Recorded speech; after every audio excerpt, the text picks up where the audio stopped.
we're seeing unfold. This meeting is being recorded. Over the last few weeks and the next 2 weeks really does not show well. I called, 3 years ago, let's prevent the helicopter off the rooftop moment in Saigon. And it's exactly what we got. So you mentioned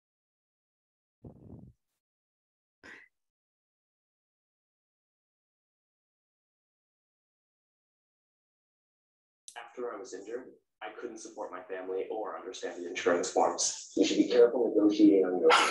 Insurance companies are experts at negotiating. If you suffered a personal injury,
Hey, Lori. Hello, Doug. Okay, so what I think we should do is let's put the PowerPoint up so that it's up. And do you want me to? It's on my. Okay, one moment.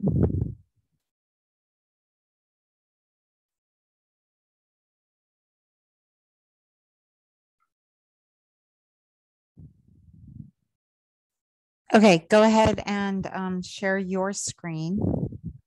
I do that in Zoom?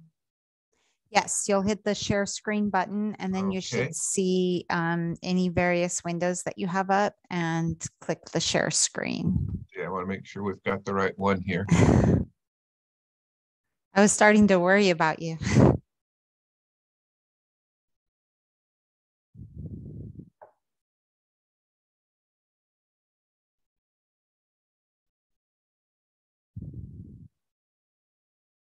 How do I now? What do I do? Once you've hit the shared screen and chosen your window, that should be it. It should have gone to Try it it. again.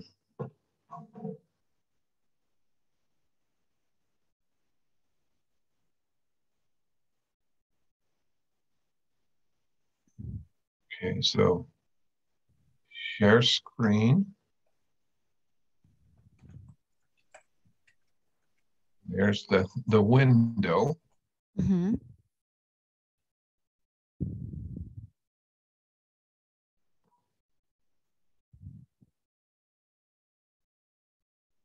Oh, I see. There, is it up? Yep, there you go. Okay.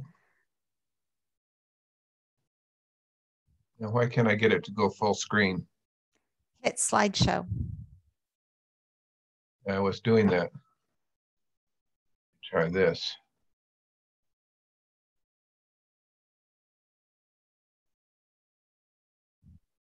There we go. There you go. Thank you.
Lori, is John Palin on?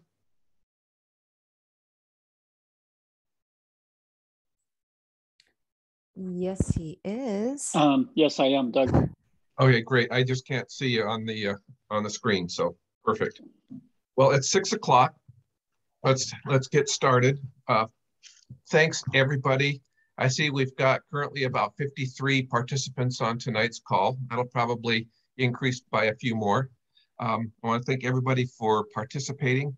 The intent of these two town halls is to make sure by the time we get to the AGM that we have a budget that everybody's had a chance to be familiar with and everybody understand what's in it, and everybody's had a chance to provide feedback, comment, ideas.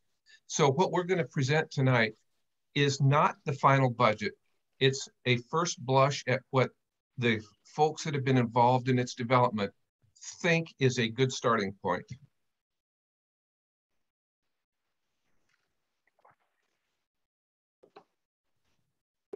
So what tonight's town hall is going to focus on, and focus on only, are the budget priorities, our strategies for what make up the numbers that are going to go into the budget. The second priority is to make sure that we hear your input and we take that input so that in our September 8th town hall, we can present a revised budget if there's a need to revise it, so that you can look at it again, and we'll do the same thing. We'll go through, we'll take input. And so by the time we finish that process, we should have a budget that the board can then approve at the September Board of Directors meeting. And we've got a budget that we think everybody should be reasonably comfortable with. Not everybody, but at least a consensus at the AGM. So tonight we're going to really focus on 4 areas.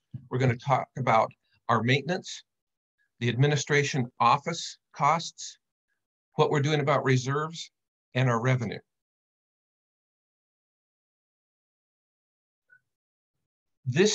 Since about May, the board's focus has really shifted to our maintenance, the aesthetics of the neighborhood, and some of the fundamental infrastructure challenges that we're really faced with. But what our kind of motto is right now is get back to basics. Let's bring the SRA aesthetics into alignment with resident expectations. And you can see these 3 pictures here. The picture on the far left is a picture of, there was a gate control that got knocked over by a truck. It was put back up, and this was the condition that it was left in when we got picked up. When it got put up and kind of, it's working again, so that's fine. The intent now is to get our maintenance teams really focused on, when they're touching something, to make sure that they really finish that job and make it look good. There were still tire tracks, there was rust on the base. And so we want to make sure that there's attention to detail as it relates to our maintenance team. The center picture, Gleneagle, we're going to talk about signs tonight. That sign is, you can go over and just push it over. It's rotted all the way through, it's tipped, it's on the ground. The picture on the right there, the picnic table, is the condition of the picnic tables and the assets that are in the Siree Park. And if you go to Siree Park right now, you look at it, the grass is dry, there's an old dead snag there. There's just stuff that's not getting done that we think really we need to start thinking about what we're doing here in a lot more detail. So with that, I want to just say a special thanks to Bruce Bishop, and who's our director of maintenance, helping with the maintenance committee, which is comprised of John Palin, who's our director and the chair of that maintenance committee, Bill McNally, Ed Castaneda, Jonathan Huguet, and Charlie Fordyce. That is our maintenance committee, working with Bruce. They've done a great job in bringing that maintenance budget into focus and really identifying places where we need to work. I'd like to also thank the Finance Committee that's led by Joe Sathi, who's the director and our chairman of the Finance Committee, Karen Swanson, Tom Lampe, and April Hashimoto. So special thanks to all you for the work that you've put in to making this first draft of the budget. With that, I'm going to pass the baton to John Palin. John's going to walk through the strategies and priorities for maintenance. Okay, thank you, Doug. And I too want to acknowledge the efforts of the Maintenance Committee and Bruce in getting us this far. It's been really essential. So in a nutshell, I guess the biggest impact of the strategy going forward is to reduce the level of staffing that we started 2021 with and increase the level of outsourcing. Next slide, please. And so the rationale for this approach is to be able to improve the consistency of services that the maintenance organization provides, and do that with targeted professional expertise in areas where we're really lacking, and it's difficult to find effective qualified staff. Since the COVID pandemic has hit and the economy has started to reopen again, it's been very, very challenging recruiting and finding qualified staff. And consequently, we have two full-time positions that have remained open for a good chunk of 2021. And I commend the maintenance staff for doing as well as they are with the short level of staffing and without a big outsourcing budget for the remainder of this current year. Another benefit of more outsourcing will be reduced maintenance of vehicles and equipment, plus the cost of fuel, which alone totals up to about $35,000 per year. So it's a significant expense, and this approach will help to spend less money on those sorts of things that don't really matter and don't really help the community directly. So, next slide, please. So what does that mean? That means basically we don't fill the two open positions that are currently open.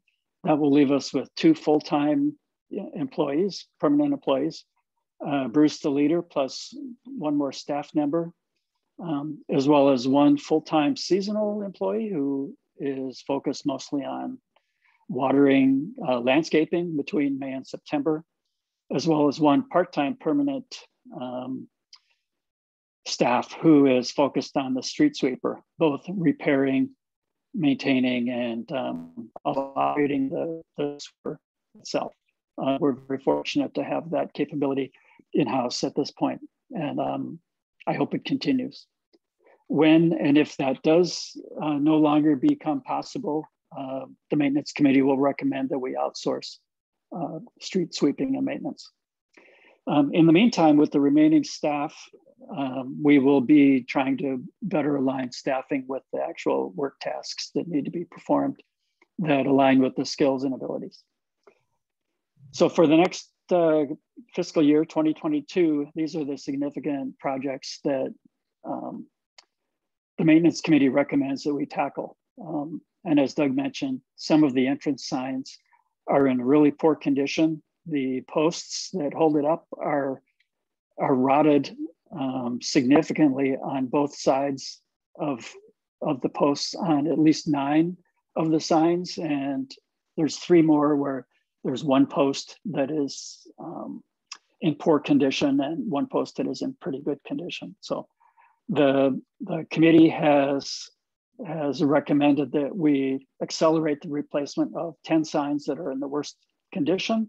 And we do that in 2022, hiring a sign company to fabricate the signs and do the full replacement using a different sort of a post that we've been using in the past. This would be a pressure treated timber that will be painted and put in the ground and hopefully endure much longer a lifespan. Bruce is still working on confirming that that's a viable option, but that is the assumption going forward. And the remainder of the signs will be replaced over the next 5 years, but the bulk of the really poor condition ones will be handled in 2022 if this plan goes forward. As far as entrance gates go, some of the operators and the safety fencing are very old, some as old as 30 plus years and have never been replaced. So the plan is to, over a 5-year life cycle, pretty much replace all of those older gates. There are some gates that are in newer condition, as well as some signs that are in newer condition, and those are really not the focus of this effort. The third big priority is landscaping maintenance, including gates, islands, and parks. And the fourth item is bioswales. There are a couple and perhaps more bioswales that SRA is directly responsible for. And they currently need repair to bring them up to functioning standards and ongoing preventive maintenance. This is really important because that is what cleans the stormwater that comes off of our streets before it goes into Drayton Harbor, and the city requires it. Next, please. So these are what the numbers look like for the maintenance operations cost for the next year compared with this current year. Personnel you see is going up significantly, or I'm sorry, going down significantly, but it's actually going down more than it appears because we have had 2 positions in the maintenance department that have not been occupied. We have not been paying those salaries for a number of months now, and probably won't through the remainder of the year. So this reduction in personnel costs, which includes benefits and payroll taxes and so forth, is a significant reduction from the current year.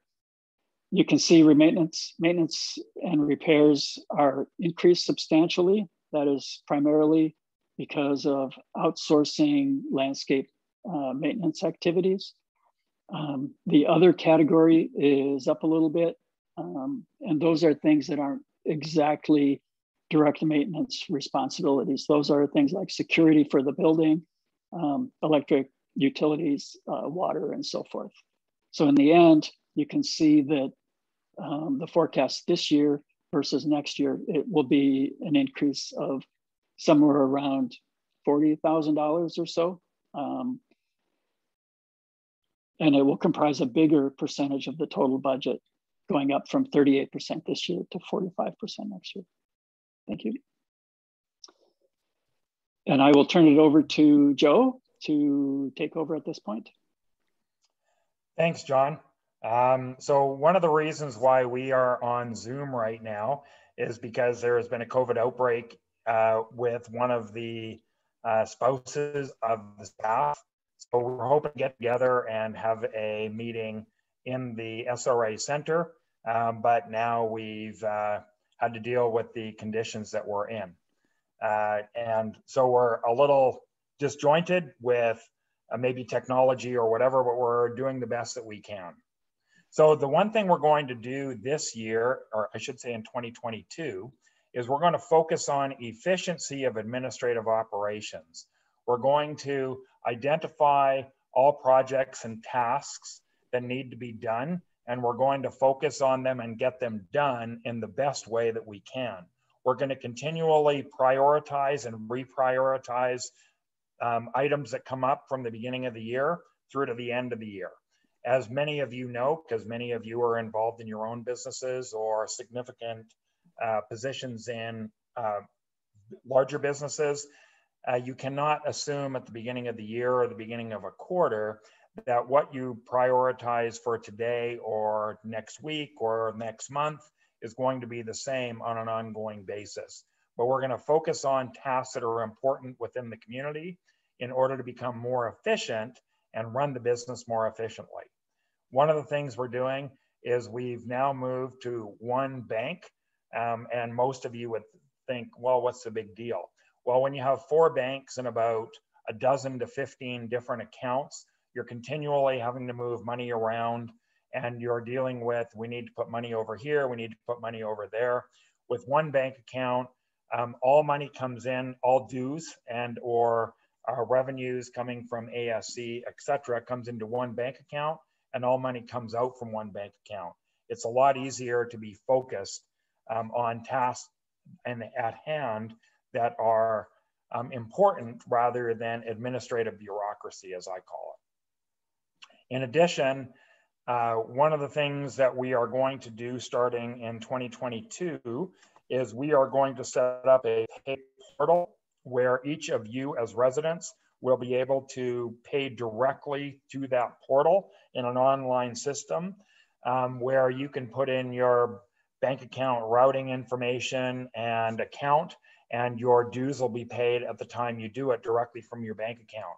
Right now, you may not think of it this way, but it is cumbersome when many of the individuals, and approximately 50% of you, come in with your checks, payments, and we have to handle them manually, put them in bank accounts, et cetera, et cetera. We will, if we're successful with implementing this in January and February, it will save quite a few hours and frankly, quite a few weeks of time each 6 months. We will target only external professional expertise that is necessary. I know in the past year or so, there were consultants that were used that many residents didn't think were necessary.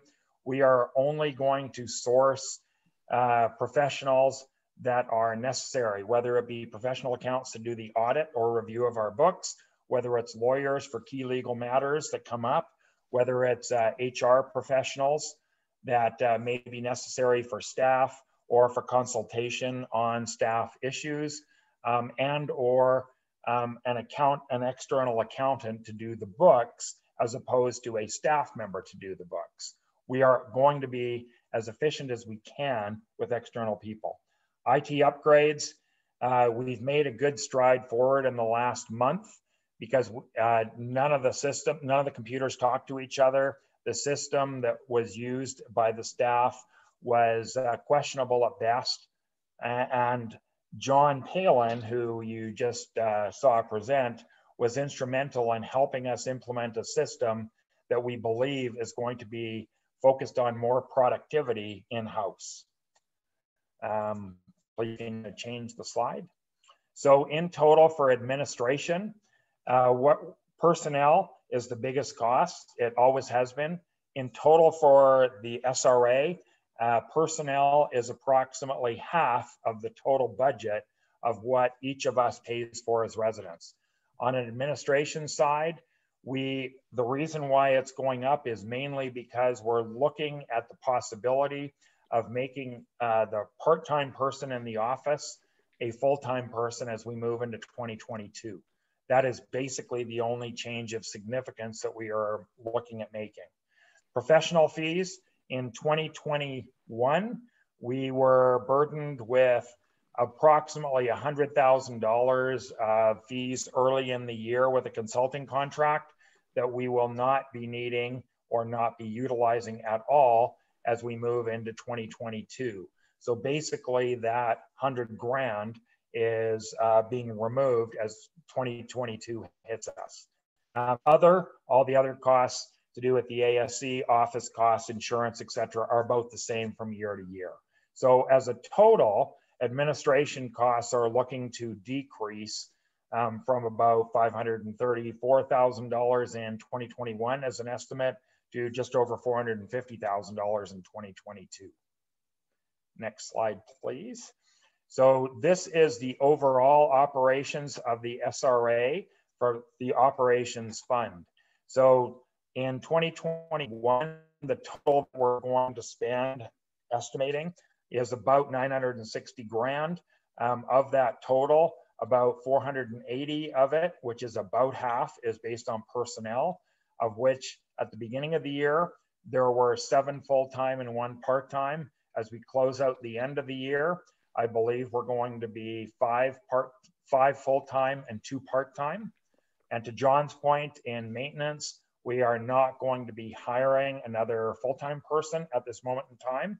And on the administration side, we are looking to turn one of the part-time people into a full-time.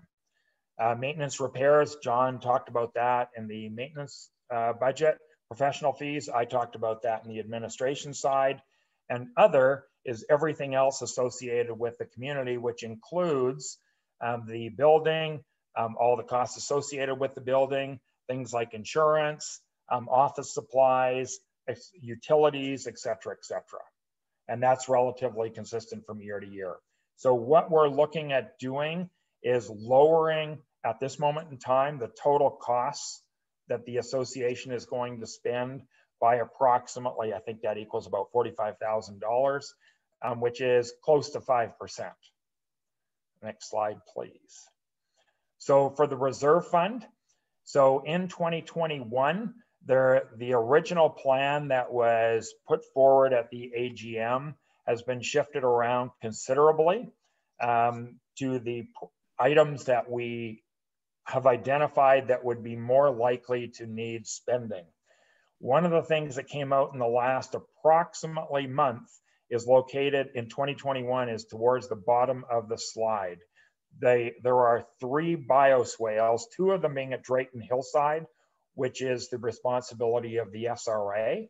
And one of them is the Carnoustie bioswale, which is technically the responsibility of the Carnoustie Homeowners Association and or the owner of Carnoustie, who made a deal where we would take care of it.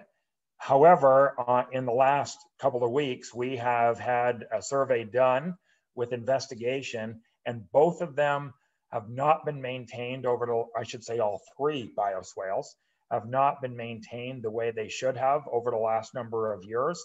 And as a result, the water that is supposed to be going down towards the bottom to drain into Drayton Harbor is got lots of plants, trees, roots in them, to the point that it is very possible that the association may have to have them redone. The current cost of Carnoustie bioswale, if it has to be redone completely, may total as much as $100,000, of which we have received some money from the current owner, or sorry, I believe the past owner of Carnoustie. The Drayton Hillside is still unknown. It's still under investigation. The $75,000 associated with both of those are merely numbers that we believe could be on the high side if the worst comes to fruition.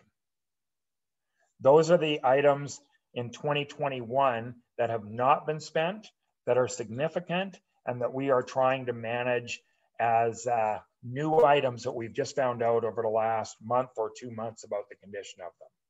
In 2022, John, a number of the things that John talked about a little bit earlier are reflected here because they're mainly capital improvements.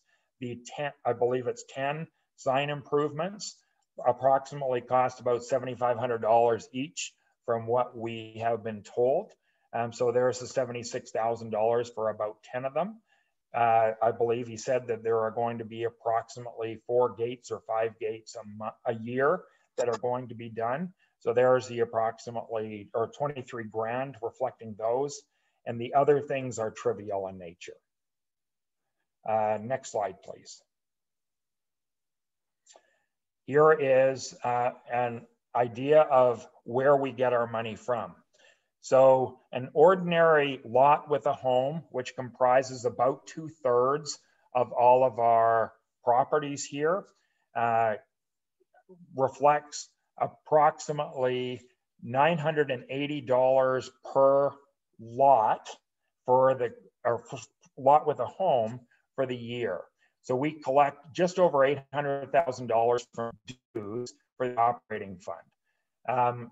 Another 56 grand in 2021 is coming from ASC review fees, of which we're estimating at this moment in time that there's going to be around 16 of them during the year, at about 3 grand a pop. Most of you know what that is because most of you have built homes, or many of you have built homes. We have, I'm going to skip the third one. There's $28,000 being estimated currently from the $250 per sold property transfer fee that was approved at the last AGM. and then $6,000 from interest and other. The one in the middle, which is $55,000, is from the COVID loan that was provided to the SRA in 2020, and it was forgiven in 2021. It's important to state that that amount is non-recurring, and we will not be able to count on it, of course, again in future years. So from a recurring revenues perspective, we had 947 in total for 2021. From recurring, if you subtract out the COVID loan, we're just under 900 grand, about 890 grand in total in revenue that we can count on. Next slide, please. So in 2021, which is the exact same as 2020, for each unit, so most of you know how many units each of your properties are charged. So a regular lot without a home is 2 units. A lot with a home is 4 units. It's charged $1,000 for a 4-unit property, which is most of them in the community, is charged just over $1,000 in total for the year, of which $245 or 91% of it goes to the ops fund, and $25 a unit or $100 for the year goes to the reserve fund. We are at this moment in time, and every board meeting that we have typically on the 3rd Thursday of the month, we do a presentation, or I do a presentation. We are still running a combined deficit in 2021. If you remember back close to a year ago at the AGM, the estimate for the operations fund was going to be running over $100,000 deficit. Right now, it's somewhere around $10,000 to $20,000 deficit as an estimate. In 2022, based on what we've told you in the last few minutes, in order to break even on the operations fund, where the amount of revenues equal the amount of expenses, a dues increase of around 4 to 6%, or approximately $10 to $15 per unit that you own will be necessary. For the reserve fund, we've only been collecting about 80 grand per year over the last 2 years. So if we are going to try and at least break even in 2022 and not contribute more, we'll need a dues increase of about 60%, which is about $15 per unit. So overall, a dues increase of about 10% or about $25 to $30 a unit will be necessary in order to quote unquote balance the budget. I believe that that's everything that I have regarding the administration side of the business and the budget side of the business. And I believe I'll turn it over to Doug to finish.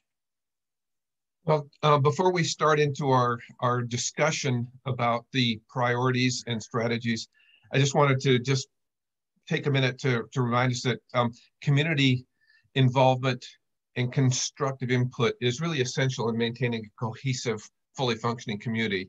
And so it really starts with making sure we all are on kind of the same page as we start to figure out, what to do as it relates to our budget that we put for the AGM in October. So we're going to open everything up for questions now. Lori, you're going to announce the people in the priority in which they came in. And as I said again, this isn't about complaints about what happened last year or earlier this year. This is really about where we can go from here to make our community what we want it to be. So, Lori, first question. The only person that has indicated they wish to speak so far, now I have 2, but up first is Ted Metz. Hello, everybody. My name is Ted Metz. I live in Stonehaven on Blue Gross Way. I have a significant concern over the direction that you appear to be heading with maintenance. Based on what you've just said, I have no idea why we're paying all kinds of money for a director of maintenance when he's supervising one person. And if you're going to go this route, and it appears you are, with outsourcing, why bother having those two people? It doesn't make sense to have an expensive director of maintenance who in fact is, as I said earlier, supervising one person. You show no paving, you show no curbing for 2022. That means if anything happens between now and the end of next year that requires repairs to the roads, you haven't anything in the budget for it. And that to me seems not a wise way to go. The maintenance of this community, and Doug, I've sent you a fairly extensive letter on it. And you talked about Satterley Park. Well, you can go to all the parks. You go to Rex Park, the picnic benches, the benches there are in terrible shape. You know, the bioswales, I know well about the bioswales and I understand how much they cost to fix and that we have to do it. And it's unfortunate that it's dragged up to this point. But as far as community maintenance, I don't understand why, if you're going to go the whole route of outsourcing so many different things, why not just dump the whole maintenance department, have someone that takes maintenance issues and reports them to someone we outsource to. You're spending all this money on outsourcing and it appears you're going to do it all. So why not bite the bullet now and do it? Thank you. John. This is John. I'll respond to Ted. So, you know, you raised some interesting questions. I would point out that there are actually more than one staff. There's also a seasonal full-time plus the year-round part-time. You know, and those people all need direction and coordination.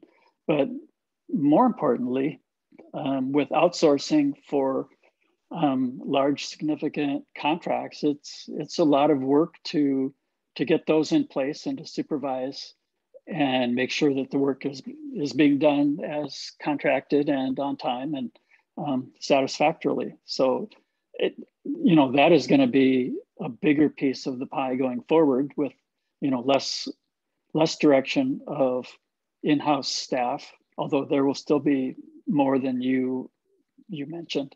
But a big chunk of the job is going to be managing the outsourced activities. Why don't we just do what the other associations are doing and outsource all of it? Administration, the whole 9 yards. Why are we fooling around with bits and pieces then? I mean, we either manage it all or we don't manage it all. I guess I fail to understand what you're trying to accomplish effectively. It's like you're responding to what happened in the past and you're giving some little tidbits here and there, but you're leaving it in limbo as to how the maintenance of the community is going to be. I mean, I don't see so far in your plan what you're really doing to look after the communities in general. It's bits and pieces here and there. John, if I might just make one response here. I think, Ted, one of the things that we're looking closely at is redefining the job description for the director of maintenance so that there's more hands-on activity, more actual physical involvement, and not just a supervisory type of a role, but really doing a lot of the fixing, a lot of the maintenance, along with managing the contractors. All right, thank you. I appreciate your input, gentlemen. Next, Lori. That would be April Hashimoto. Hi, sorry, I'm going to unmute or turn on my video. The question I have is, how are we deciding, or how is the board deciding along with the staff, which work is going to be done in 2021 and the remainder of 2021, and what work is being included in the 2022 budget? And the reason I ask that is because I'm trying to understand what the priorities are for 2021 and what the view is on what would be completed in 2021 instead of waiting till 2022. John, do you have a kind of a good sense of response for that, or should we ask Bruce? let's have Bruce take a stab at that, please.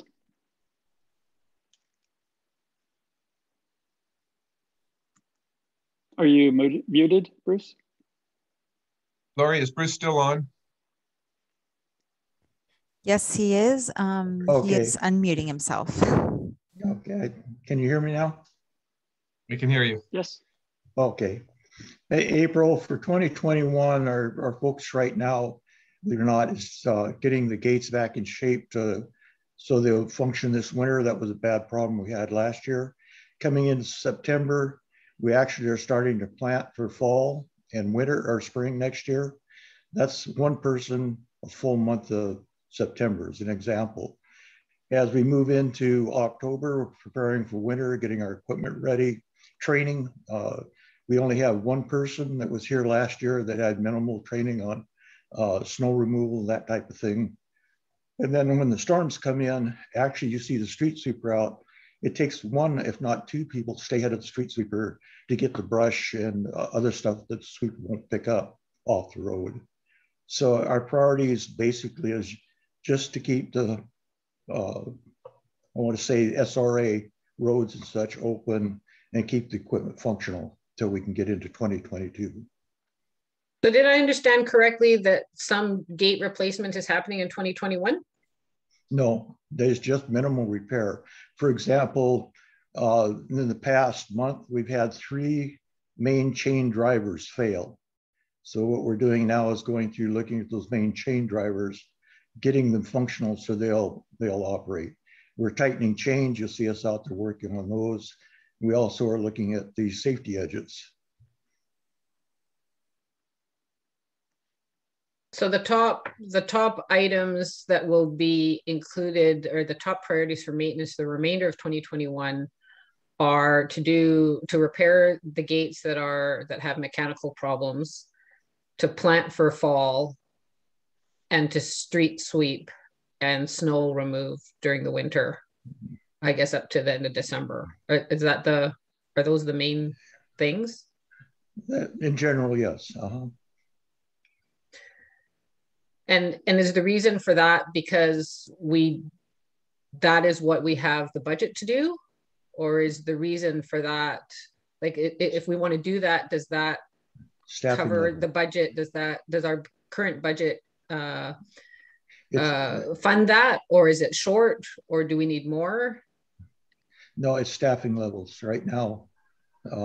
As was pointed out earlier, we have one full-time employee, one part-time employee. Okay.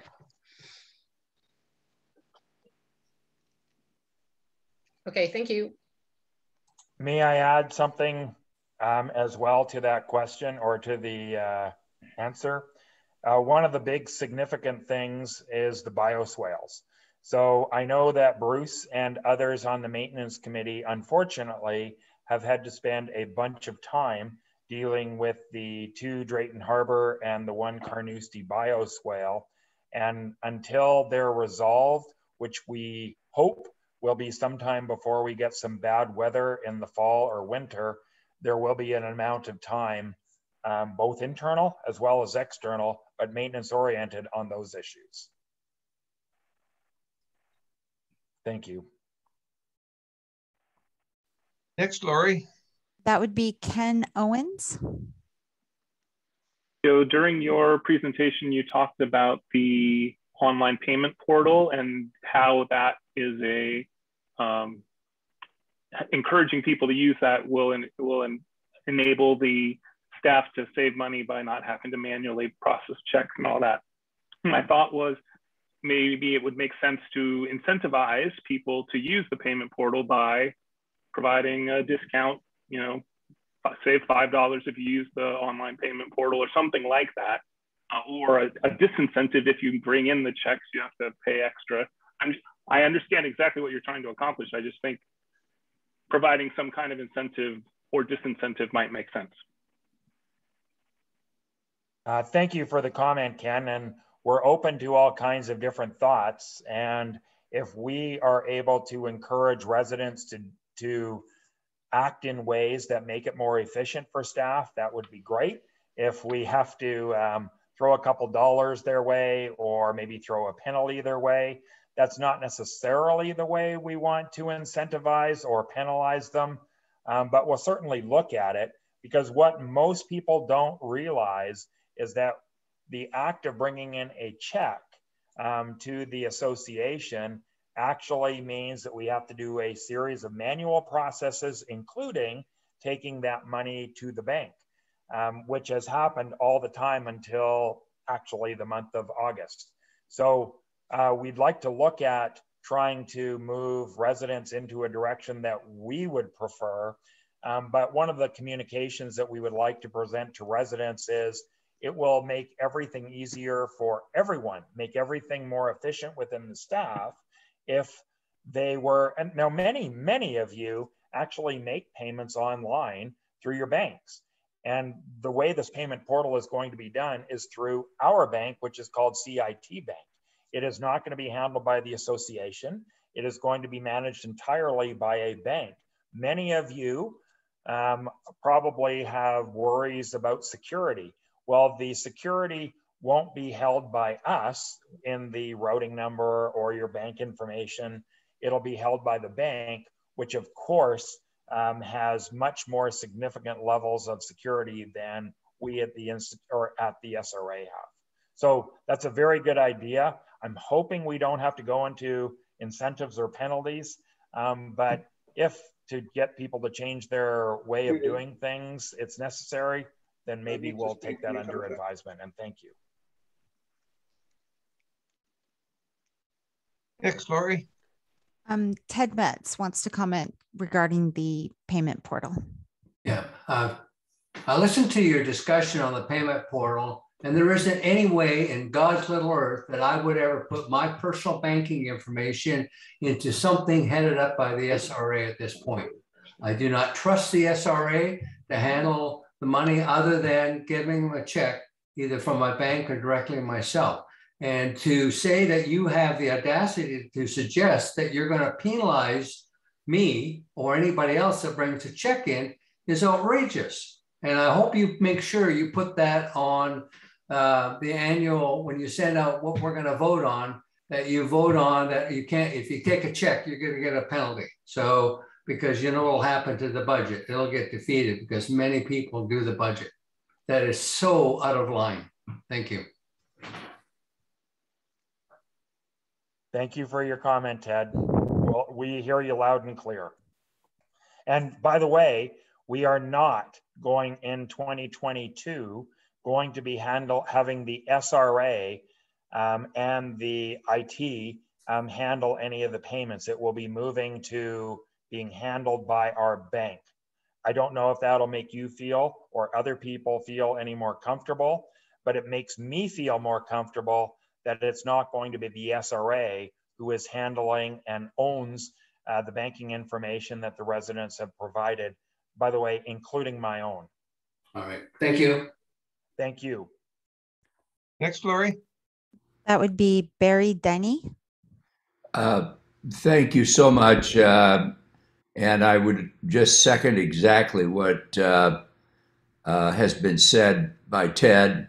And I'm wondering seriously why it is that we don't incentivize, if you will, a charge of whatever it is, 5%, 3%, 2%, against a credit card and have the credit card on file. I'm certainly not going to allow you to have my my bank information, has been eloquently expressed. And I'm certainly thinking in terms of having my staff, my office, just simply pay it by, have you pay it by credit card. If I object to that, I can do so. I'm sure that's been discussed before. You probably have, I've just missed it, but I'm sure that has been discussed. It's so obvious. And I don't quite understand. Maybe you could just briefly explain to me why that's not being done. Barry, I'll take that one. Joe, the treasurer. So I've been on the board since March. I was not on the board prior to then, so I don't know exactly what discussions may have occurred prior to March of 2021. But the discussions that I've had with Debbie and with the bank suggest that when a payment portal is put in place for people to be able to pay their dues, there will be the option of doing it through a credit card, probably of your choice, but it might not be all credit cards, or a debit card, or a direct payment through your routing number with bank account number as a check, or other means that may be popular to be made, maybe even PayPal. So there will be choices. If there are going to be charges levied to the association, as there are when you use credit cards or debit cards generally, there is a likelihood that that charge, and it'll be fully disclosed if you choose that method of payment, it will be on your dime rather than the association's dime. But what we want to do is provide all residents a method of paying with whichever is most convenient for you. That has not happened in the past, but it will happen in the future. Thank you. Thank you. Next person, Lori. Okay, we have a question from Don Delaney who would like it explained who is responsible for the cost of the Drayton Hillside and for the Carnoustie bioswales. Doug, do you want me to take that? Well, I think it's a pretty straightforward answer. The CC&Rs for Carnoustie require Carnoustie to be responsible for that bioswale. The bioswales in the Drayton Hillside are the responsibility of SRA. That's in the plat, it's in the CC&Rs, and that's just the way it is. Okay, and the next question is Dave Whitmore has asked if there's going to be a reserve study soon, and are the bioswale efforts been scoped and out for competitive bid, and are the cracks in the Goshawk Road going to be filled with tar before winter? Bruce, you want to respond to those?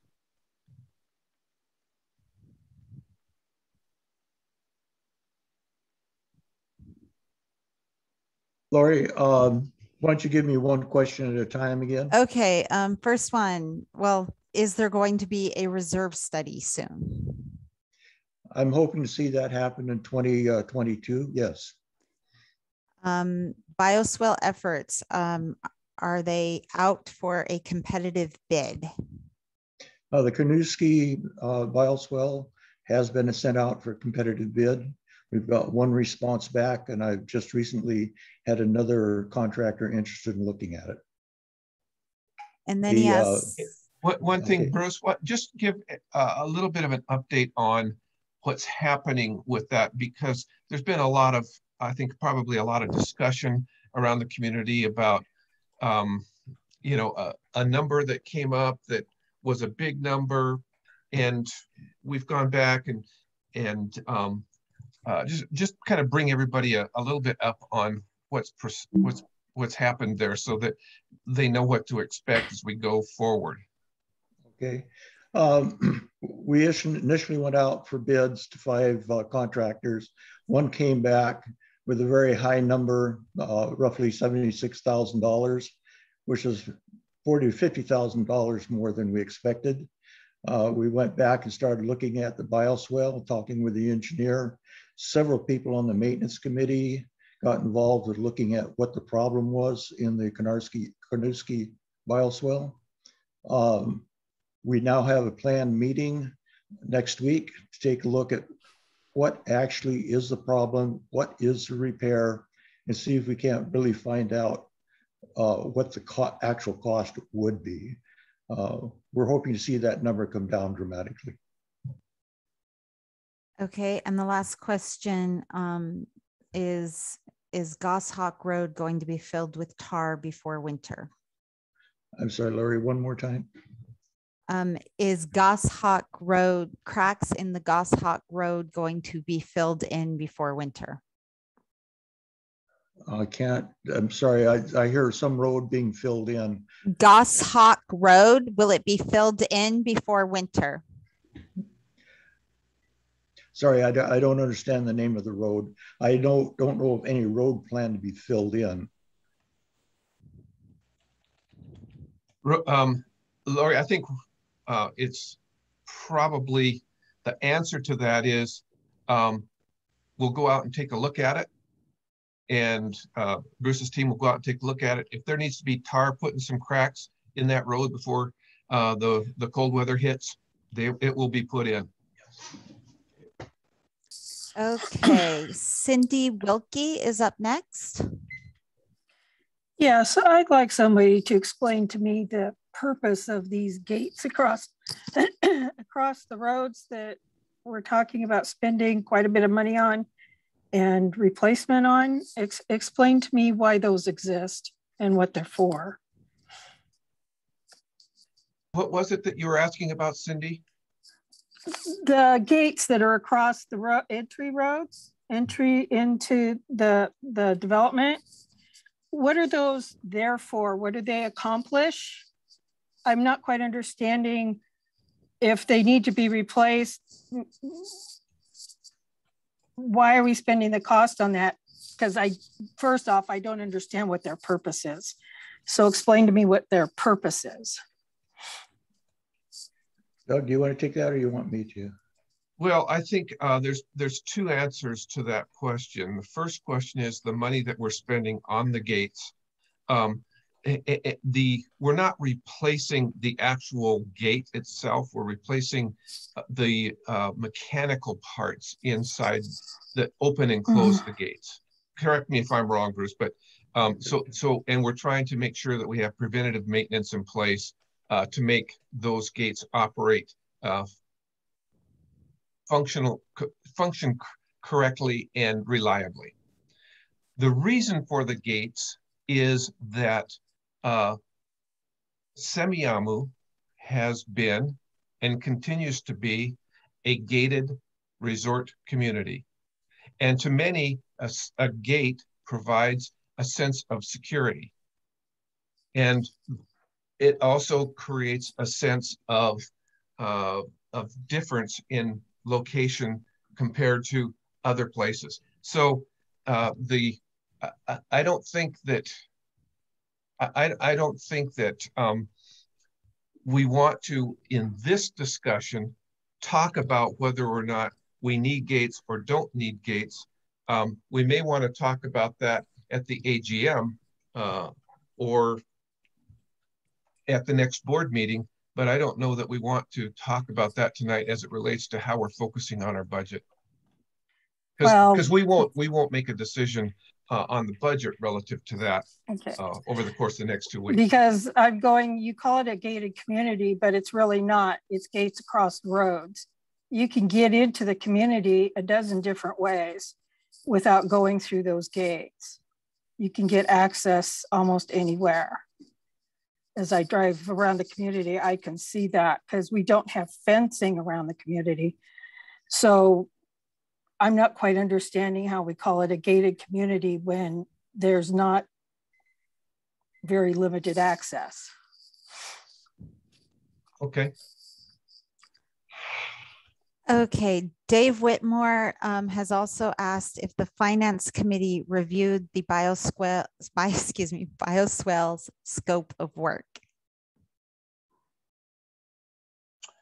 I will attempt to answer that question, Lori. So the Finance Committee has not had the scope of work presented to them. It is under the Maintenance Committee to determine what amount of work needs to be done on the bioswale. And at this moment in time, there have been no commitments to actually repair it or potentially, I shouldn't say it, I should say them, repair them or potentially replace them, because there is a very strong possibility that all three of the bioswales, which are two of them at Drayton Hillside, will need to be replaced because of a lack of maintenance over the last number of years by the various groups that were supposed to be looking at maintaining them. So no, the Finance Committee has nothing to review at this moment in time. There's only two things that have happened. There was a quote there was a scope of work that was given to an engineering firm, which then said that they would charge, it was, I think, around 10 grand or between 8 and 10 grand for the engineering work. And then they, in conjunction with the staff and maintenance committee, but mainly the staff, took it out to tender, where there were a number of groups, contracting groups that were asked to bid, and only one came in, and they believe on a first blush that it potentially needs to be replaced, which is why Bruce said earlier that the total cost for the Carnoustie only bioswale could be as much as 75 grand in contracting work, never mind the engineering work. So the finance committee has not had an ability to look at this because it's not really a finance issue.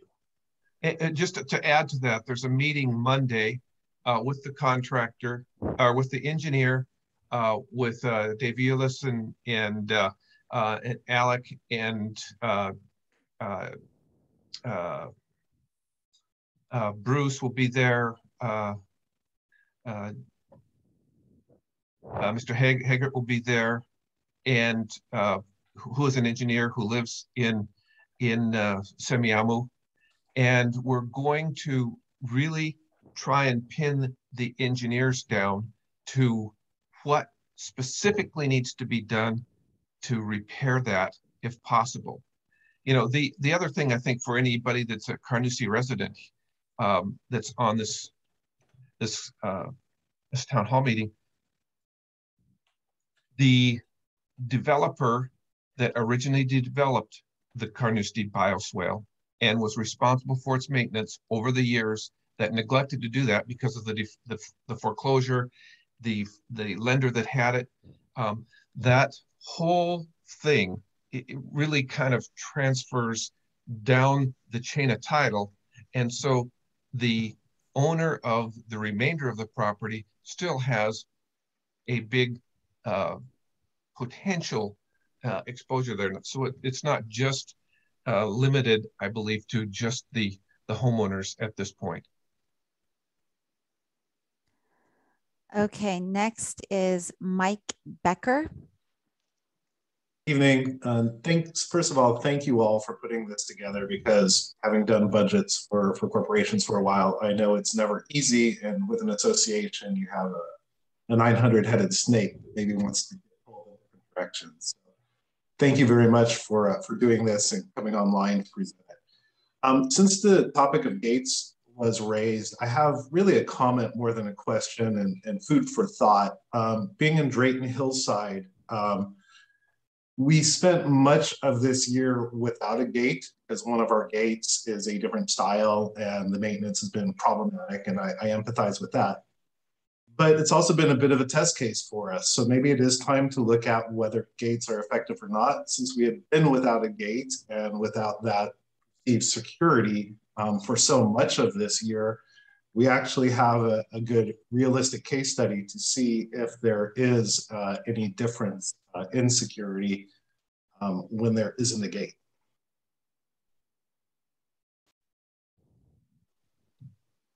Okay, thank you. So may I comment to Mike? Sure, go ahead, Joe. So this is Joe, finance guy. So Mike, one of the things that I heard, and I did hear about the Drayton Hillside, one of the gates not working effectively for a period of time because there needed to be special parts acquired for it. What I did hear, and I don't think it's anecdotal, is that while those gates were open, there were some individuals who, I don't know who they are, but they drove through, and while one house was under construction, and a bunch of their construction supplies were stolen. I am not beginning to suggest that that is only because the gate was open all the time over a number of weeks or a number of months, but I did hear that because the gate was accessible to the public, it gave people the opportunity to go in and drive around and see if there was anything worth taking. So to the conversation just a while ago, from the beginning of time, Semiahmoo, and I've been here almost 16 years, but Semiahmoo has always been a gated community. It was given the CCNRs and the plats and everything with gates. And so to the best of my knowledge, it is the responsibility of the board to maintain the assets that are in place at this time. To Doug's point a little while ago, if we need to have a conversation about whether we should have gates or whether gates can be open for periods of time, that's a different conversation. And it's certainly a conversation that might be worthwhile. But I've heard many, many people over my almost 16 years of being here saying, well, of course we're a gated community. That's why we bought here. Just my point of view. Thank you. Can I ask which Drayton Hillside gate, because you stated that for most of the year you haven't had a gate working. I'm on that road every day, and I've noticed that there are periods of time when either two or one is not working, but I wasn't aware that it was for most of the year. So which gate is it? Could you clarify, please? Actually, my statement was much of this year. Oh, okay. Which gate was it? Primarily gate 1 is the one that has a different maintenance, the different type of opening mechanism. Okay. If I may, this is John Palin on the maintenance committee. That gate is unique. I wasn't involved in the gate, but my understanding is that that's a hydraulically operated gate where it swings like a door as opposed to sliding like a sliding crossways. And it took a couple of weeks to get the parts to be able to repair that gate. Gates do another benefit for the community, and that is it keeps out just the curious traffic, motorcycles, teenagers, other joyriders who, most likely will not be respecting our low speed limits and so forth. So it has that benefit, as well as keeping solicitors out of the neighborhood. And it also keeps ongoing traffic off of our roads that is unnecessary, and that will in the long run prevent additional maintenance requirements. I think it would be worth discussing whether, during business hours, we decide to leave the gates open in another effort to reduce the wear and tear on the gates. That may be worth discussing in the future.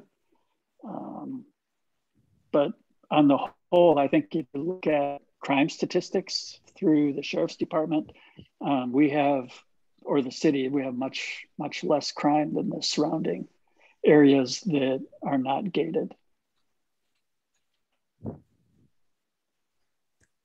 Lori, next. Next would be Mike Claus. Thank you, Lori. Thank you all for your work here tonight. I'm sorry to go back to a question, but I maybe misunderstood it, and it is such a major item, these bioswales. I believe it was Don that asked a question and Doug answered about who's responsible for the cost. I understood the answer is that the CCNRs are clear that the SRA is responsible for Drayton Hillside. It wasn't clear to me what Doug's answer was about who's responsible for the other bioswale.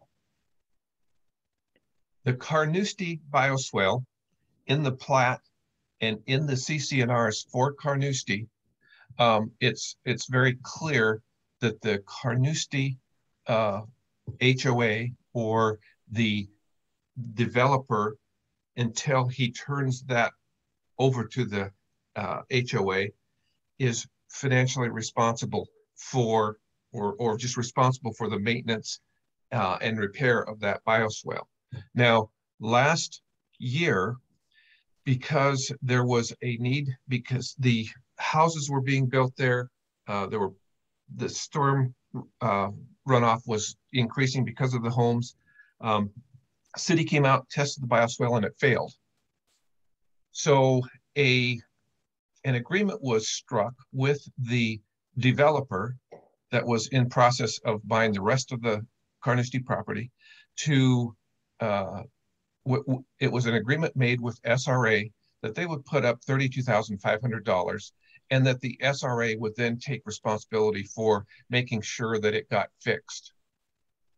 However, I think that in going back and looking at this, the agreement, and I don't want to get too involved in what's going on with the logistics and things, but the agreement doesn't have actual scope of work in it, and it doesn't identify what the repair is, and the feeling is that we need to do that before we can really move forward to get full resolution for what needs to happen on that bioswale. And so that's what we're having the meeting next Monday for, is to start to really narrow in on where did the 32,500 number come from, what was it based on, and what do we have to do in order to fix the bioswale. And to fix something like that isn't an easy thing to do, because if you don't know where it is, you have to start taking it apart. And so as we move through this project, we've got a professional engineer on our side. It's a resident here. We've got the engineering team that has put the original plan together, and we think we can start to narrow it down to figure out just exactly what has to be done. We just don't know yet whether it's a 10-foot portion of the bioswale that has to be repaired, or if it's a complete rebuild. So that's where that is right now. Okay, Doug, I won't take any more time, but I would like to find out more, because I guess I do want to find out more. Why is the SRA taking on responsibility for something that I thought you said was the responsibility of the original developer or the following HOA of that neighborhood? But maybe I misunderstand something. And if it's not easy to explain right now, I'm happy to talk about it later. Yeah, it's pretty complicated. Okay. But we'd be happy to get together with you and Jonathan Higgett, so that we can really talk about what the dynamics are. Great, thanks. Okay, Dave Whitmore. Hello, guys. Just had a question again on the bioswale thing. I understand that what started all this was non-compliance with some city ordinance and passing the tests that Doug mentioned. So my question is, or I hope in the future you'll have whatever scope of work you have to do the bioswales, that the requirement of the work that's done is that it passes the city test or whatever that is. And also, I would argue legally, if you need to, is why would the SRA take over a piece of property that's not properly permitted or doesn't pass the city tests or whatever? It's like, it's like buying a house that the plumbing hasn't been permitted yet or something like that. But it sounds like that may be water over the dam, but it's just a comment, I guess. And then is there any litigation we can do in order to deal with what needs to be, that these things should be up to speed before the SRA takes them over, and then we can do maintenance in the future on them. That's the way it should have been done. So that's all the comments I have. Just to respond to that, Dave, I think that probably when the plat was done and completed, the bioswale probably worked. I don't know how long ago that was, but if you go look at the bioswale, there's alder trees growing in it. There's some maple tree. I mean, it's just growing over, and so that's what's caused the damage most likely. Yeah, I understand. But again, if somebody's going to take over a piece of property, and the question is it still, will it pass this test or not? And that should be in the scope of work. So when you get work done on it, go test it and see if it's in compliance. If not, don't pay the guy or something, because that's what should be in the scope of work. That's the test. Well, we're pushing on all the various things that you mentioned to try and get this. It is the SRA should not have any financial responsibility there. We're really just kind of just providing the venue in order to get it fixed, because it has to get fixed. Okay. Next, Lori. That's it. That's it. I'm done. Yeah, you're on mute, Lori. Cindy Wilkie, you had your hand up and then you lowered it. Did you want to comment? Oh, you're still on mute. There. Can you hear me now? Yes. Okay. It's just the gate thing. And I'm sorry, but one night I came home from work and I couldn't get it open and I didn't have my automatic opener and all the numbers are different, so I don't know them. And they say we're a gated community with limited access. I drove my Mini Cooper in through the country club golf course on the golf cart path to get to my home one night. So you call it a gated community, but it's not. You call it a limited access community, but it's not.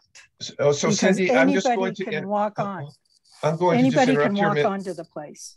Cindy, I'm just going to interrupt you. Yeah. I don't want. I don't think we can talk any further about whether we are or shouldn't be a gated community.